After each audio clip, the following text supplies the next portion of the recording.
प्रिय विद्यार्थियों, आज के इस कक्षा में आप सबका स्वागत करती हूँ मैं। जैसे आप सब जानते हैं, मैं हूँ doctor T Arun Kumari, assistant professor of Hindi सहायक आचार्य। बेटा, आज हम सच का सौदा नामक कहानी सुनेंगे। यह जो है हमारे उपवाचक जिसको कहते हैं कथा सिंधु या फिर अंग्रेजी में कहते हैं नॉन डिटेल टेक्स्ट, उसमें एक कहानी है सच का सौदा। सुनिए पाठ। तो पहले जो कहानी हमें सुनना है, इससे पहले इसके लेखक कौन हैं इस विषय पर हम चर्चा करेंगे। तो सुनिए, लेखक का या कहानीकार कहते हैं, आपका नाम है श्री सुदर्शन जी। और सुदर्शन जी का जन्म जो है 1896 में हुआ था। और आपका असली नाम जो है बद्रीनाथ भट्ट। वो फिर से देख लीजिए, आपका असली नाम जो है बद्रीनाथ भट्ट है। और आपकी प्रमुख रचनाएं हैं हार की जीत और परिवर्तन। ये आपके प्रमुख रचनाएं हैं श्री सुदर्शन जी की। तो सच का सौदा कहानी का सारांश क्या है, देख लीजिए आप। सर्वदयाल अपने मामा जी की सहायता से बीए पास कर लेता है कि हमारे कहानी का जो नायक, या आपकी भाषा में कहें तो हीरो, हमारे कहानी का जो नायक है उसका नाम है सर्वदयाल। सर्वदयाल का पिता जो है शंकर दत्त हैं। ये ग्रामीण प्रांत के लोग होते थे। तो सर्वदयाल बचपन से गांव में रहता है और पिता ज़्यादा कोई काम वगैरह नहीं करता, थोड़ा गरीबी का परिवार था। तो वह पढ़ाई में बहुत तेज था हमारा सर्वदयाल। तो वह उच्च शिक्षा पढ़ना चाहता है, लेकिन पढ़ाएगा कौन? पिताजी के पास तो उतने पैसे नहीं होते थे। तो वह अपने मामा जी की सहायता से, मामा जी के पास जाकर मामा जी की सहायता से बीए तक पास कर लेता है हमारा सर्वदयाल। गांव में आकर नौकरी के तलाश में रहता है। जब ये बीए तो पास कर लिया, लेकिन देखिए बेरोज़गारी ऐसी होती है कि बीए पास करने के बाद भी उसे कोई नौकरी नहीं मिलती। तो जब पढ़ाई ख़त्म हो गई तो वह शहर में किस लिए रहेगा, है ना। तो पढ़ाई का उसकी संपूर्ण हो गई। तो पढ़ाई होने के बाद सर्वदयाल ने क्या किया कि अपना गांव वापस आ गया। वापस आकर घर में बैठा रहा और रोज़ कोई न कोई नौकरी के लिए आवेदन पत्र भेजता रहा, लिखता रहा कि मैं बीए पास हूँ, मुझे कोई ना कोई नौकरी दीजिए करके रोज़ एक न एक आवेदन पत्र भेजता रहता है। उसके पिता शंकर दत्त पुत्र की बेरोज़गारी पर दुखित होते हैं। सर्वदयाल के पिता का नाम क्या था? शंकर दत्त था। तो शंकर दत्त क्या है कि गरीब ग्रामीण आदमी है, तो वो यही सोचता है कि अरे आजकल तो 10वीं तक फेल हो गए बच्चे जो हैं कोई ना कोई नौकरी कर लेते हैं और हफ्ते में एक बार घर वापस आते हैं शहर से और कहते हैं मैं इतना कमा रहा हूँ, मैं उतना कमा रहा हूँ, है ना। तो ये मेरा बेटा है, ये कहाँ के बेरोज़गार घर बैठा हुआ है। रोज़गारी उद्योगमु बेरोज़गार निरुद्योगमु। सो ये कहाँ के बेरोज़गार करके घर में बैठा हुआ है और घर का खाना खा रहा है। आजकल के छोटे छोटे लड़के शहर जा रहे हैं रुपये पैसे कमा कर लेके आ रहे हैं, तो ये मेरा लड़का है ऐसा घर बैठा है, ऐसा सोचकर शंकर दत्त जो है बहुत ही दुखित होता रहता है।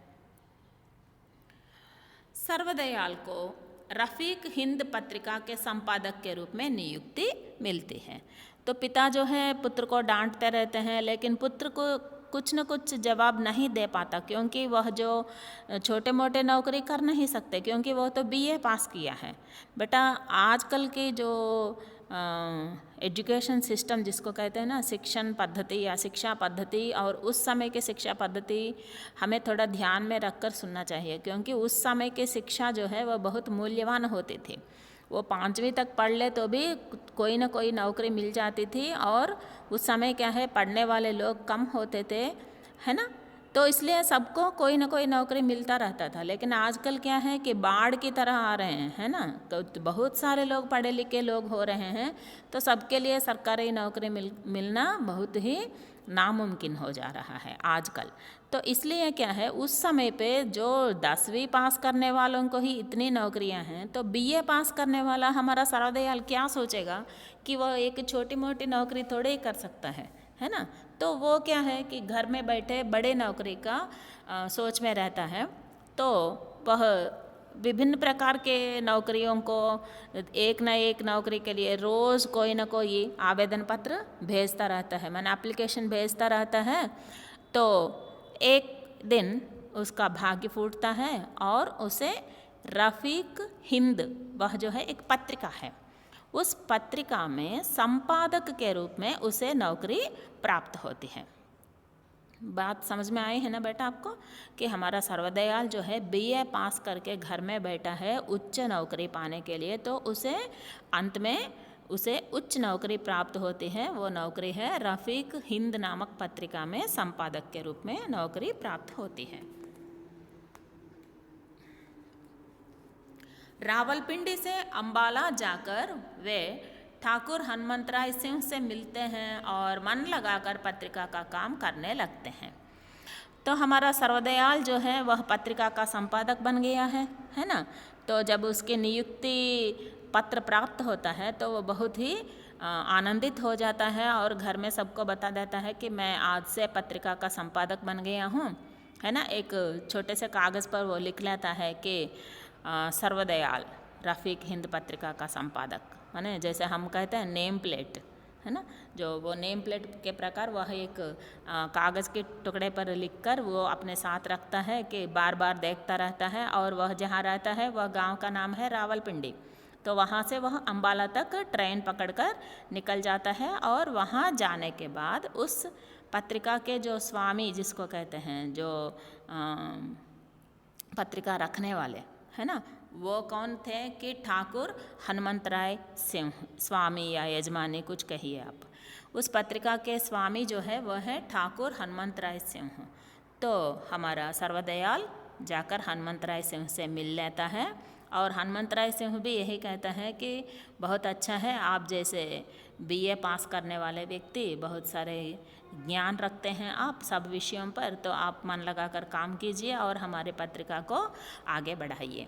तो इस बात से फूल न समाता है हमारा सर्वदयाल और वह पत्रिका के संपादक का जो नौकरी है उसको स्वीकार कर लेता है और बहुत मन लगाकर उस पत्रिका में काम करना आरंभ करता है। एक ही साल में सर्वदयाल उस प्रांत के विशिष्ट व्यक्ति बन जाता है। देखा, कोई कहते हैं ना कि जब अच्छाई हम में होती है तो उसको पहचानने में लोग भी ज़्यादा देरी नहीं करते।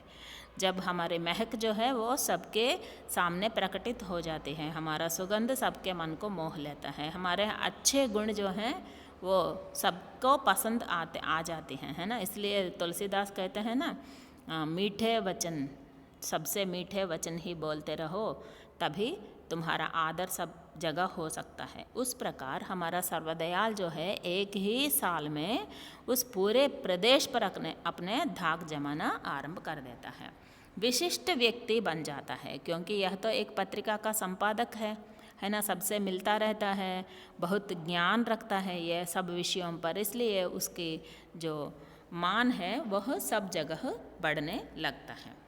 उसके लेख और भाषण जनता पर अच्छा असर करने लगते हैं, वह लेख भी लिखता है और भाषण भी देता है।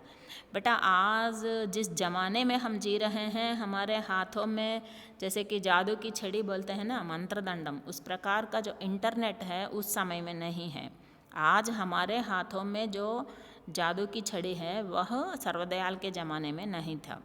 तो तब लोग क्या करते थे, किसी न किसी तरह खबर या न्यूज़ या वार्ता का प्रसार कैसे होता था कि कोई भाषण देता था उस विषय पर, ज्ञान रखने वाले व्यक्ति वह बहुत ही रिसर्च या खोज करता था उस विषय में, वह पूरे के पूरे लेख लिखता था। उन लेखों को पढ़कर हमें ज्ञान प्राप्त करना पड़ता था। आजकल क्या है, जो कुछ चाहिए जय बोलो गूगल माता की, है ना। लेकिन उस तरह तो उस समय में तो ऐसी सुविधा नहीं होती थी, तो सब लोग क्या है, न्यूज़पेपर या पत्रिका पढ़कर उसमें जो कुछ भी छपता है उसको पढ़कर ही ज्ञान प्राप्त करते थे। तब देखिए, तब हमारे सर्वदयाल जैसे व्यक्ति को कितना मान्य प्राप्त होगा, है ना। इसलिए हमारा सर्वदयाल भी एक ही साल में उस प्रदेश का बहुत विशिष्ट व्यक्ति बन गया है। और उसके लेख और भाषण, लेख का मतलब होता है వ్యాసము और భాషण जो है ఉపన్యాసం, అంటే ఆయన వ్యాసములు రాసేవాడు పత్రికలో, అదే మాదిరి సభలు పెట్టి వాటిలో ఉపన్యాసాలు కూడా ఇస్తూ ఉండేవాడు हमारा सर्वदयाल। इलेक्शन में मेंबर के रूप में ठाकुर जी के विरुद्ध लाला हशमत राय खड़े हो जाते हैं, जो एक हेडमास्टर हैं। तो इस प्रकार एक साल पूरा हो चुका है और रफ़ीक हिंद पत्रिका सारे जनता में बहुत सारे असर करने लगते हैं। सारे लोग उसको खरीदते हैं, पढ़ते हैं, और जहाँ पर भी कोई भी सभा हो वहाँ पर सब लोग हमारे सर्वदयाल का इंतज़ार करते थे और देखते थे कि सर्वदयाल कौन सा भाषण देगा इस बार, किस विषय पर वह बोलेगा। क्योंकि सर्वदयाल जो है वह सत्य ही बोलता है, अपने लिए या फिर इधर उधर का कुछ बकवास वगैरह नहीं करता। वो जो सच्चाई है उसको जनता के सामने लाने का प्रयास करता है हमारा सर्वदयाल। सारी जनता जो है इनके भाषणों पर और इनके लेख पर फिदा होते थे। तो इस तरह जब रोज़ चलते रहते हैं तो इतने में क्या होता है कि वहाँ के म्यूनसिपाल्टी में इलेक्शन होते हैं। तो उस इलेक्शन में, उस चुनाव में क्या है कि ठाकुर हनुमंत राय भी खड़ा होना चाहते हैं, क्योंकि वो उनके हाथों में क्या है, रफ़ीक हिंद पत्रिका, पूरी पत्रिका उनके हाथों में है। तो वो क्या चाहते हैं कि जब मैं एक पत्रिका का स्वामी हूँ तो मैं तो ज़रूर जीत जाऊंगा, इसलिए मुझे खड़े होने में या फिर इलेक्शन लड़ने में मुझे कोई दिक्कत नहीं होगा। ऐसा सोचकर ठाकुर हनुमंत राय खड़े हो जाते हैं। तो यहाँ पर कहानी में जो ट्विस्ट कहते हैं ना, वो ऐसा आता है कि ठाकुर हनुमंत राय के विरुद्ध एक व्यक्ति खड़ा होता है, वो है लाला हशमत राय।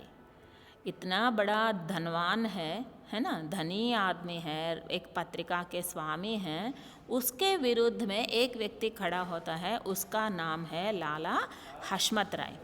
तो इस लाला हशमत राय कौन है? देखिए, वो है एक हेडमास्टर।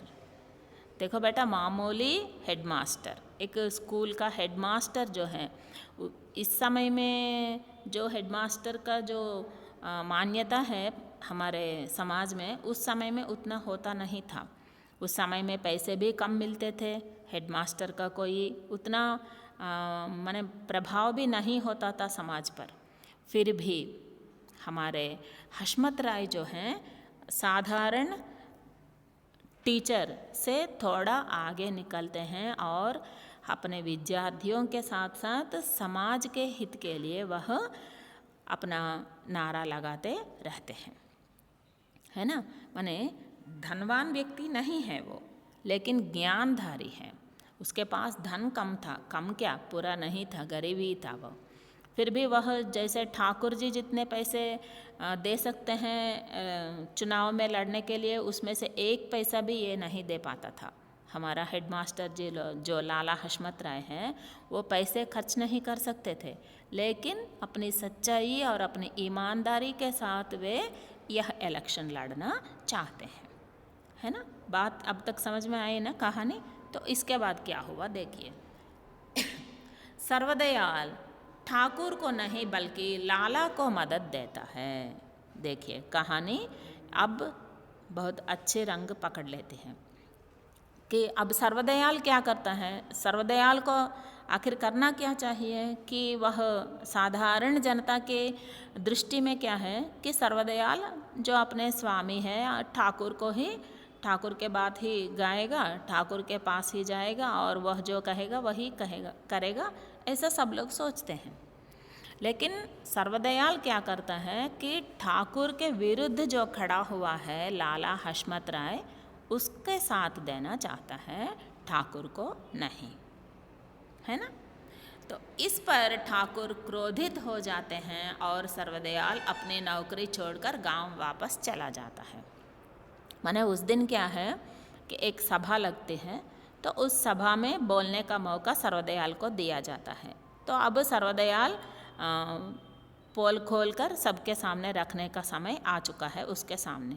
तो सर्वदयाल ने क्या किया कि एक ही बात कहता है कि धनवान व्यक्ति या पत्रिका के जो स्वामी हैं उसको वोट देना है या एक साधारण हेडमास्टर को वोट देना है, यह आपके सोच पर या आपके नियम पर मैं छोड़ दे रहा हूँ, क्योंकि जो व्यक्ति सच्चाई के साथ लड़ाई कर रहा है उसको ही आप साथ दीजिए। मतलब क्या है कि ठाकुर जो है वो पैसे बांटकर चुनाव लड़ना चाहते हैं, लेकिन लाला हशमत राय के पास पैसे नहीं हैं, लेकिन समाज की सेवा करने की उसकी उम्मीद को देखिए, वह समाज की सेवा करने के लिए तैयार हैं। ऐसे व्यक्ति को अगर हम चुनेंगे तो हमारी भलाई होगी। लेकिन ठाकुर जैसे व्यक्ति जो धनवान है ना, जो अहंकारपूर्ण बातें करता है, अगर उसको चुनेंगे तो वह हमारे क्या सुनेगा, वह अपना मतलब निकालेगा, लेकिन हमारे जो भी कष्ट या दुख हैं उसको दूर करने का काम वह क्यों करेगा। ऐसे बात करता है सर्वदयाल। जो सभा में जब वह बोल लेता है तो सब जनता को समझ में आ जाती है कि किसको चुनना है। तो सब लोग यही सोचते हैं कि ठाकुर को नहीं बल्कि हेडमास्टर लाला हशमत राय को ही वोट दें। जब ये बात सुनते हैं हमारे ठाकुर जी, तो सब लोग जाकर ठाकुर जी को बताते हैं कि देखिए ठाकुर साहब, आप जो है एक सांप को पाल रहे हैं, वह आपका दूध पी रहा है और आपके हाथ को ही काट रहा है, देखिए, है ना। सर्वदयाल जैसे व्यक्ति जो है आपको नहीं बल्कि आपके विरुद्ध में खड़ा हुआ हशमत राय को अपना मदद प्रकट कर रहा है, देखिए ये कैसा है। तो जब ठाकुर जी सर्वदयाल को बुलाकर पूछते हैं, क्यों भाई आपने ऐसा किया क्या? तो सर्वदयाल कहते हैं, हाँ सर किया है। क्यों किया, मेरे विरुद्ध में तुमने बात क्यों की? तो सर्वदयाल कहते हैं, इसमें आपके विरुद्ध या आपके अनुकूल ऐसा नहीं होता है सर। जो अच्छा है, माने जो लाला हशमत राय हैं वे बहुत नेक आदमी हैं, मैं उनको मदद देना चाहता हूँ, इसलिए मैंने उनको मदद दिया। तो ठाकुर जी कहते हैं, अगर इसका परिणाम क्या होगा? सर्वदयाल कहते हैं, कोई भी होने दो, मुझे क्या है। तुझे अगर नौकरी छोड़नी पड़ी? तो सर्वदयाल कहता है, मंजूर है, मैं नौकरी छोड़ देता हूँ, लेकिन अपनी सच्चाई कभी नहीं छोड़ता। तो ठाकुर कहते हैं, छोड़ दो नौकरी। तो सर्वदयाल ने क्या किया कि अपनी नौकरी को त्यागपत्र दे दिया और वहाँ से फिर अपना गांव वापस आ गया। देखिए, इसमें सर्वदयाल की कुछ भी कमी नहीं है, वह सच के साथ खड़ा होना चाहता है, लेकिन उसके जो स्वामी कहिए या यजमान कहिए, है ना, मालिक कहिए, वो मालिक जो है उसको पैसे मैंने रोज़ खाना खिला रहा है ना, मैंने तनख्वाह दे रहा है ना हर महीना, तो मैं जो तुम्हें नौकरी दी थी तुम मेरे विरुद्ध बातें करेगा कहकर उसे नौकरी से निकलवा देता है। तो हमारा सर्वदयाल भी हंस हंस कर नौकरी छोड़ देता है और अपना गांव वापस चला जाता है। तो जब कहानी ऐसे चलती रही तो इलेक्शन हो गया और हेडमास्टर लाला हशमत राय ही जीतते हैं। ठाकुर जी उस इलेक्शन में या चुनाव में हार जाते हैं। हार जाने के बाद ठाकुर जी को उसके चक्षु खुल जाते हैं। मतलब क्या है कि उसको ज्ञान प्राप्त हो गया है ना, असलियत क्या है उसका पता चल चुका है उसे। तो अंत में ठाकुर हनुमंत राय सिंह गांव आकर सर्वदयाल से अपने पद संभालने का आह्वान देते हैं और उनके हाथ में बहुत सारे पैसे रखते हैं।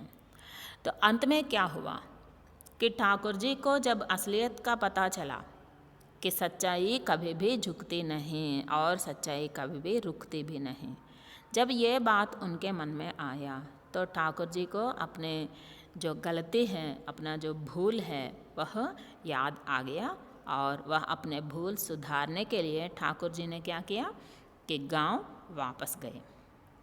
गांव जाने के बाद सर्वदयाल के घर के सामने जब वे गाड़ी रोकते हैं तो सर्वदयाल ऐसे आंख उठाकर देखता है, अरे बाबा ये क्यों आया है यहाँ पर, मुझे चिढ़ाने आए हैं या क्या है करके वो ऐसा देखता रहता है। तो गांव में सर्वदयाल के लिए क्या है, अब एक छोटा सा दुकान है जो उसके पिता चलाते हैं, जो वो गांव ही छोटी है तो उसमें दुकान कौन खरीदेगा, क्या निबाह होगा, है ना। वह जो है 1 साल में इतना कमाया कि उसका घर अच्छी तरह चल रहा था, पत्नी थी, पिता थे, बहुत अच्छा परिवार होता था, लेकिन आजकल गरीबी में वापस आ गया, फिर भी उसके मुंह जो है वो झुका नहीं है। माने वह जो गरीबी है वह खुद का స్వీకారా हुआ గరీబీ है ना, అంతే కదా నాన్న. తను స్వయంగా తీసుకున్న పేదరికం అది. ఎందుకంటే అబద్ధానికి ఆయన సపోర్ట్ చేయలేదు. ఎవరైతే నిజంగా మంచి వ్యక్తి ఉన్నాడో లాలా హష్మత్ రాయ్, ఆయనకు మాత్రమే తను తన సహకారాన్ని ప్రకటించినాడు. కాబట్టి है ना, वह अपने जो ईमानदारी है उसके बल पर खड़ा हुआ है आज सर्वदयाल. तो ठाकुर हनुमंत राय वहाँ आते हैं और कहते हैं कि यही काम कर रहे हो क्या आजकल? तो सर्वदयाल कहते हैं हाँ यही काम कर रहा हूँ. तो उसने क्या किया, ठाकुर हनुमंत राय बहुत सारे पैसे अपने बटुए से निकालते हैं और उस पैसों के गड्ढे को उसके हाथों में थमा देते हैं और कहते हैं चलो आ जाओ और रफ़ीक हिंद को फिर से संभालो. मतलब क्या है कि ठाकुर जी जो है अपने भूल स्वीकार कर लिए हैं और माफ़ी मांगने आ गए हैं.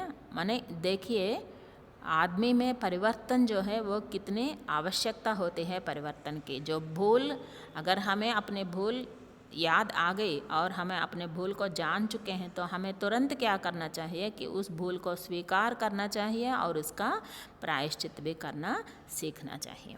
ठाकुर जी इस बात को हमें सिखाते हैं. तो वे सर्वदयाल के हाथों में पैसे थमाते हैं और कहते हैं कि वापस आ जा और रफ़ीक हिंद को फिर से संभालो, है ना. तो हमारे सर्वदयाल भी उस आमंत्रण को स्वीकार कर लेता है और वापस चले जाने का इंतज़ाम करने लगता है. तो अपने अंग्रेजी मित्र के पूछने पर वे जवाब देते हैं मैंने सच का सौदा किया है जो कोई दुकान में नहीं बिकती. जब ठाकुर जी गांव आते हैं उस समय उसके गाड़ी में एक अंग्रेजी मित्र को भी साथ लेके आते हैं.